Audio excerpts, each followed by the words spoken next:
بسم اللہ الرحمن الرحیم۔ دوستو، آج کی اس ویڈیو میں ہم بات کرنے والے ہیں حضرت آدم علیہ السلام اور ان کی جوزہ حضرت حوا رضی اللہ تعالی عنہا کی زندگی کا مکمل اور تفصیلی واقعہ۔ تو آپ سے گزارش ہے کہ اس ویڈیو کو سکون اور اطمینان کے ساتھ آخر تک سنیے۔ اللہ تعالیٰ نے آدم کو مٹی سے پیدا کیا اور ان کا خمیر تیار ہونے سے پہلے ہی اس نے فرشتوں کو یہ خبر دی کہ وہ بہت جلدی مٹی سے ایک مخلوق پیدا کرنے والا ہے جو بشر کہلائے گی اور زمین میں ہماری خلافت کا شرف حاصل کرے گی۔ آدم کا خمیر مٹی سے گوندا گیا اور ایسی مٹی سے گوندا گیا جو نت نئی تبدیلی قبول کرنے والی تھی۔ جب یہ مٹی پکی ٹھیکری طرح آواز دینے لگی اور کھنکھنانے لگی تو اللہ تعالیٰ نے اس مٹی کے پتلے میں روح پھونکی اور وہ ایک وقت میں گوشت، پوست، ہڈی، پٹے اور زندہ انسان بن گیا اور ارادہ، شعور، حصے، عقل اور وجدانی جذبات و کیفیت کا حامل نظر آنے لگا۔ تب فرشتوں کو حکم دیا گیا کہ تم اس کے سامنے جاؤ اور اس کو سجدہ کرو۔ فوراً تمام فرشتوں نے ارشاد کی تعمیل کی، مگر ابلیس، جسے شیطان کہتے ہیں، اس نے گھمنڈ اور سرکشی کے ساتھ اس سے صاف انکار کر دیا۔ اللہ تعالیٰ اگرچہ غیب کا علم رکھنے والا اور دلوں کے بھیدوں تک کو جاننے والا ہے اور ماضی، حال اور مستقبل سب کا اس کے لیے برابر ہے، مگر اس نے امتحان و آزمائش کے لیے ابلیس سے سوال کیا کہ کس بات سے تو نے سجدہ نہیں کیا؟ ابلیس نے جواب دیا، اس بات نے کہ میں آدم سے بہتر ہوں، تو نے مجھے آگ سے پیدا کیا ہے اور اس کو مٹی سے۔ شیطان کا مقصد یہ تھا کہ میں آدم سے افضل ہوں، اس لیے کہ اللہ نے مجھ کو آگ سے پیدا کیا ہے اور آگ بلندی اور برتری چاہتی ہے اور آدم خاکی مخلوق، بھلا خاک کو آگ سے کیا نسبت؟ میں تمام حالتوں میں آدم سے بہتر ہوں، اس لیے وہ مجھے سجدہ کرے، نہ کہ میں اس کو سجدہ کروں۔ مگر بدبخت شیطان اپنے گھمنڈ میں چور ہونے کی وجہ سے بھول گیا کہ جب تم اور آدم دونوں اللہ کی مخلوق ہو تو مخلوق کی حقیقت خالق سے بہتر خود اور مخلوق بھی نہیں جان سکتی، اور اپنے گھمنڈ اور غرور میں یہ نہ سمجھ سکا کہ مرتبہ کی بلندی اور پستی اس گادے کی بنیاد پر نہیں ہے جس سے کسی مخلوق کا خمیر تیار کیا گیا ہے، بلکہ اس کی ان صفتوں پر ہے جو کائنات کے پیدا کرنے والے نے اس کے اندر رکھ دیے ہیں۔ بہرحال شیطان کا جواب چونکہ گھمنڈ اور غرور کی جہالت پر قائم تھا، اسی لیے اللہ تعالیٰ نے اس پر واضح کر دیا کہ جہالت سے پیدا ہونے والے گھمنڈ اور غرور نے تجھ کو اتنا اندھا کر دیا کہ تو اپنے پیدا کرنے والے کے حق کے احترام سے بھی منکر ہو گیا، اس لیے مجھ کو ظالم قرار دیا۔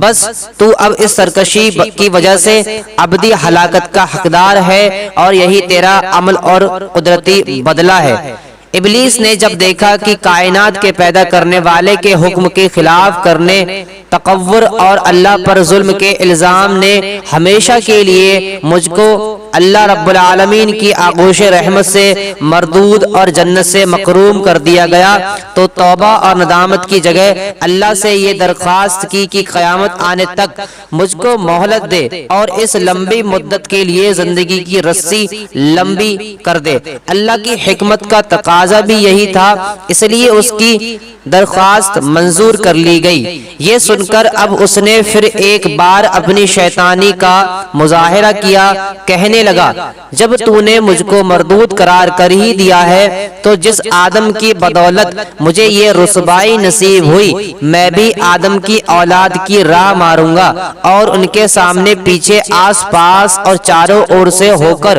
ان کو گمراہ کروں گا اور ان کی اکثریت کو تیرا ناشکر بنا دوں گا۔ البتہ تیرے مخلص بندے میرے فریب کے تیر سے گھائل نہ ہو سکیں گے اور ہر طرح محفوظ رہیں گے۔ اللہ تعالیٰ نے فرمایا، ہم کو اس کی کیا پرواہ، ہماری فطرت کا قانون اٹل قانون ہے، بس جو جیسا کرے گا ویسا بھرے گا، اور جو بنی آدم مجھ سے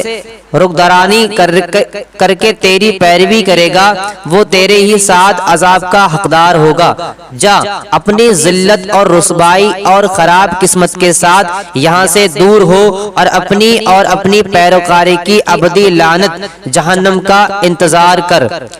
آدم علیہ السلام کی خلافت، جیسے کہ پہلے بیان کیا گیا ہے، جب اللہ تعالیٰ نے حضرت آدم علیہ السلام کو پیدا کرنا چاہا تو فرشتوں کو خبر دی کہ میں زمین پر اپنی خلیفہ بنانا چاہتا ہوں جو اختیار اور ارادے کا مالک ہوگا اور میری زمین پر جس کا تصرف استعمال کا حق حاصل کرنا چاہے گا کر سکے گا اور اپنی ضرورتوں کے لیے اپنی مرضی کے مطابق کام کر لے گا، گویا وہ میری قدرت اور تیرے تصرف استعمال و اختیار کا مظہر ہوگا۔ ساتھیوں، فرشتوں نے یہ سنا تو حیرت میں رہ گئے اور اللہ کے دربار میں عرض کیا کہ اگر اس ہستی کی پیدائش کی حکمت یہ ہے کہ وہ دن رات تیری تسبیح و تحلیل میں لگا رہے اور تیری تقدیس اور بزرگی کے گن گائے تو اس کے لیے ہم حاضر ہیں، جو ہر لمحہ تیری حمد و ثنا کرتے ہیں اور بے چون و چارہ تیرا حکم وضع لاتے ہیں۔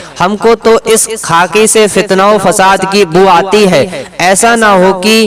یہ تیری زمین میں خرابی اور خریزی پیدا کر دیں۔ اے اللہ، تیرا یہ فیصلہ آخر کس حکمت پر مبنی ہے؟ بارگاہ الہی سے ایک تو ان کو یہ ادب سکھایا گیا کہ مخلوق کو خالق کے معاملوں میں جلد بازی سے کام نہ لینا چاہیے اور ان کی جانب سے حقیقت حال کے ظاہر ہونے سے پہلے ہی شک و شبہ کو سامنا نہ کرنا چاہیے، اور وہ بھی اس طرح کی اس میں اپنی برتری اور بڑائی کا پہلو نکالتا ہو۔ کائنات کا پیدا کرنے والا ان حقیقتوں کو جانتا ہے جن کو تم نہیں جانتے، اور اس کے علم میں وہ سب کچھ ہے جو تم نہیں جانتے۔ اس جگہ فرشتوں کا سوال اس لیے نہ تھا کہ وہ اللہ تعالیٰ سے مناظرہ یا اس کے فیصلے کے متعلق مشغولی کریں، بلکہ وہ آدم کی پیدائش کا سبب معلوم کرنا چاہتے تھے، اور یہ کہ اس کو خلیفہ بنانے سے کیا حکمت ہے ان کی خواہش تھی اس حکمت کا راز ان پر بھی کھل جائے۔ اس لیے ان کے طرز ادا اور مقصد کی تعبیر میں کوتاہی پر تنبیہ کے بعد اللہ تعالیٰ نے یہ پسند فرمایا کہ ان کے اس سوال کا جواب جو ظاہر میں حضرت آدم علیہ السلام کی تحقیر پر مبنی ہے، عمل و فعل کے ذریعے اس طرح دیا جائے کہ ان کو اپنے آپ آدمی کی برتری اور اللہ کی حکمت کی بلندی اور اونچائی کو نہ صرف ماننا پڑے بلکہ اپنی نرماندنی اور عز کا بھی بدیہی طور پر مشاہدہ ہو جائے۔ اس لیے حضرت آدم علیہ السلام کو اپنی سب سے بڑی مرتبہ والی صفت علم سے نوازا اور ان کو چیزوں کا علم عطا فرمایا، اور فرشتوں کے سامنے پیش کر کے ارشاد فرمایا کہ تم ان چیزوں کے بارے میں کیا علم رکھتے ہو؟ ان کے پاس علم نہ تھا، کیا جواب دیتے؟ مگر اللہ سے قرب رکھتے تھے۔ سمجھ گئے کہ ہمارا امتحان مقصود نہیں ہے، کیونکہ اس سے پہلے ہم کو اس کا علم ہی کب دیا گیا تھا کہ آزمائش کی جاتی، بلکہ یہ تنبیہ مقصود ہے کہ زمینی خلافت کا مدار تسبیح و تحلیل کی کثرت اور تقدیس و تمجید پر نہیں بلکہ علم نامی صفت پر ہے، اس لیے کہ ارادہ، اختیار، قدرت و تصرف اور قدرت و اختیار علم کی زمینی صفت کے بغیر ناممکن ہے۔ بس جبکہ آدم کو اللہ تعالیٰ نے اپنے علم کی صفت پر مظہر بنایا تو بے شک وہی ارضی خلافتوں کا حقدار ہے۔ گویا حضرت آدم کو علم کی صفت سے اس طرح نوازا گیا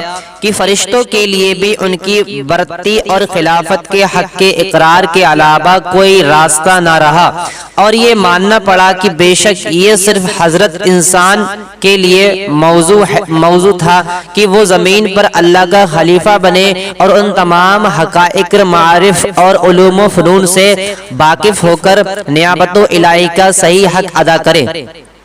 ساتھیوں، حضرت آدم علیہ السلام ایک مدت تک اکیلے زندگی بسر کرتے رہے، مگر اپنی زندگی اور راحت و سکون میں ایک وحشت اور خلا محسوس کرتے رہتے تھے، اور ان کی طبیعت اور فطرت میں کسی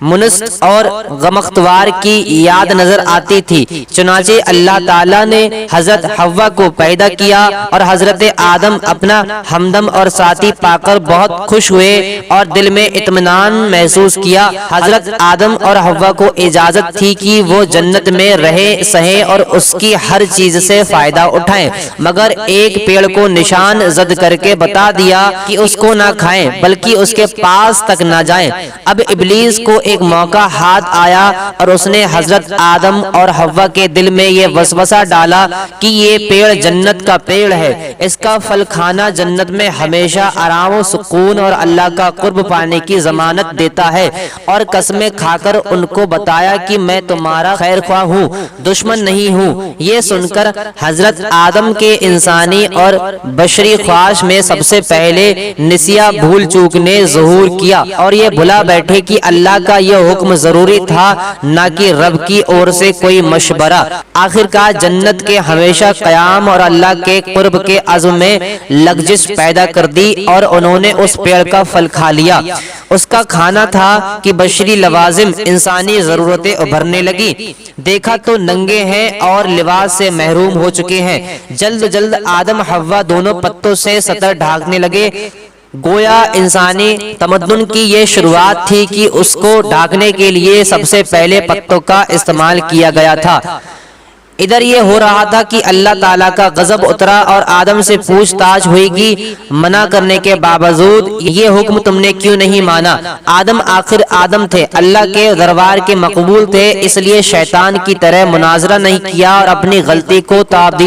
تعبیروں کے پردوں میں چھپانے کی بے مطلب کی کوشش سے باز رہے۔ ندامت و شرمساری سے کے ساتھ اقرار کیا کہ غلطی ضرور ہوئی، لیکن اس کی وجہ سرکشی نہیں بلکہ انسان ہونے کے ناطے بھول چوک اس کی وجہ ہے۔ پھر بھی غلطی ہے، اس لیے توبہ کا استغفار کرتے ہوئے معاف کر دیے جانے کی درخواست کرتا ہوں۔ ساتھیو، اللہ تعالیٰ نے ان کے اس عذر کو قبول فرمایا اور معاف کر دیا، مگر وقت آ گیا کہ حضرت آدم علیہ السلام کی زمین پر خلافت کا حق ادا کریں۔ اس لیے حکمت کے تقاضے کے طور پر ساتھ یہ فیصلہ سنایا کہ تم کو اور تمہاری اولاد کو ایک طے وقت تک زمین پر قیام کرنا ہوگا، اور تمہارا دشمن ابلیس عداوت کے اپنے تمام سامان کے ساتھ وہاں موجود رہے گا، اور تم کو اس طرح ملکوتی اور طاغوتی کو ٹکرانے والی طاقتوں کے درمیان زندگی بسر کرنی ہوگی۔ اس کے باوجود اگر تم اور تمہاری اولاد مخلص اور سچے بندے اور سچے نائب ثابت ہوئے تو تمہارا اصل وطن جنت ہمیشہ کی طرح تمہاری ملکیت میں دے دیا جائے گا۔ اس لیے تم اور حوا یہاں سے جاؤ اور میری زمین پر بسو اور اپنی مقرر کی ہوئی زندگی تک عبودیت کا حق ادا کرتے رہو، اور اس طرح انسانوں کے باپ اور اللہ تعالیٰ کے خلیفہ آدم علیہ السلام نے جیون ساتھی حضرت حوا رضی اللہ تعالی عنہا کے ساتھ اللہ کی زمین پر قدم رکھا۔ قرآن مجید میں حضرت آدم علیہ السلام کا نام 25 بار آیتوں میں آیا ہے، اور انبیاء علیہ السلام کے تذکروں میں سب سے پہلا تذکرہ ابو البشر حضرت آدم علیہ السلام کا ہے۔ سورہ بقر،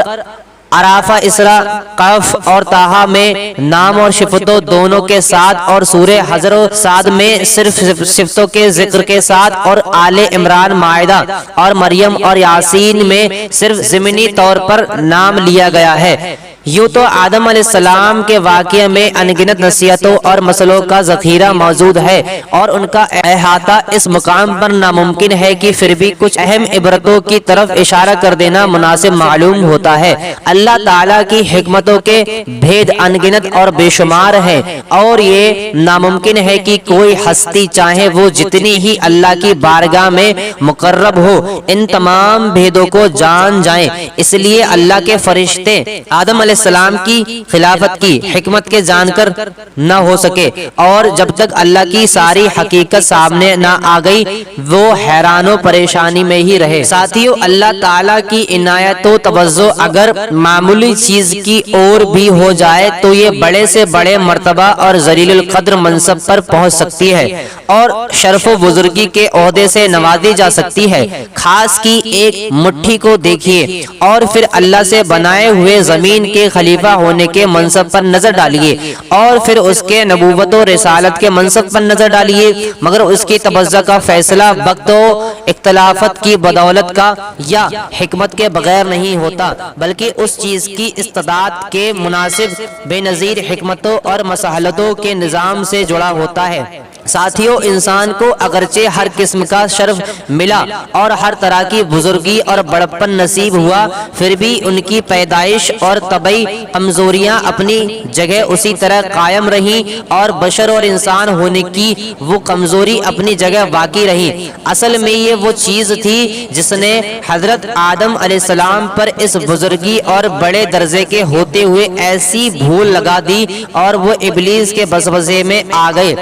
خطا کار ہونے کے باوجود اگر انسان کا دل شرم اور توبہ کی طرف مائل ہو تو اس کے لیے رحمت کا دروازہ بند نہیں ہے اور اس بارگاہ تک پہنچنے میں نا امیدی کی اندھی گھاٹی نہیں پڑتی، البتہ خلوص و صداقت شرط ہے۔ اور جس طرح حضرت آدم علیہ السلام کی بھول چوک کی معافی اسی دامن سے وابستہ ہے، اسی طرح ان کی تمام نسل کے لیے بھی عفو اور دنیا کی رحمت کا بھاری بھرکم دامن پھیلا ہوا ہے۔ قرآن مجید میں اس کے بارے میں صرف اتنا ہی ذکر ہے، اور اس نفس سے اس جوڑے کو پیدا کیا۔ یہ قرآن کا نظم حوا کی پیدائش کی تفصیل نہیں بتاتی، اس لیے باتیں ہو سکتی ہیں۔ ایک یہ کہ حوا حضرت آدم علیہ السلام کی پسلی سے پیدا ہوئی، جیسا کہ مشہور ہے اور بائبل میں بھی اسی طرح ذکر کیا گیا ہے۔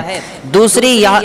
یہ کہ اللہ نے انسانی نسل کو اس طرح پیدا کیا کہ مرد کے ساتھ اسی کی جنس سے ایک دوسری مخلوق بھی بنائی جس کو عورت کہا جاتا ہے اور جو مرد کی جیون ساتھی بنتی ہے۔ جہاں تک پہلی بات کا تعلق ہے تو بخاری اور مسلم کی روایتوں میں بھی ضرور آتا ہے کہ عورت پسلی سے پیدا ہوئی ہے۔ اس کا مطلب مشہور تحقیقی کرنے والے اور پارکھی علامہ قرطبی رحمۃ اللہ علیہ نے یہ بیان کیا کہ اصل میں عورت کی پیدائش کو پسلی سے تشبیہ اپما دی گئی ہے، یعنی اس کا حال پسلی کی ہی طرح ہے۔ اگر اس کی ٹیڑھ کو سیدھا کرنا چاہو گے تو وہ ٹوٹ جائے گی، تو جس طرح پسلی کے ترچھے پن کے باوجود اس سے کام لیا جاتا ہے اور اس ٹیڑھ کو دور کرنے کی کوشش نہیں کی جاتی، اسی طرح عورتوں کے ساتھ نرمی اور ملائمیت کا معاملہ کرنا چاہیے، ورنہ سختی کے برتاؤ سے خوشگواری کی جگہ تعلق کے بکھرنے اور ٹوٹنے کی شکل پیدا ہو سکتی ہے۔ ساتھیوں، قرآن پاک اور حضرت محمد صلی اللہ تعالی علیہ وسلم کی حدیثوں نے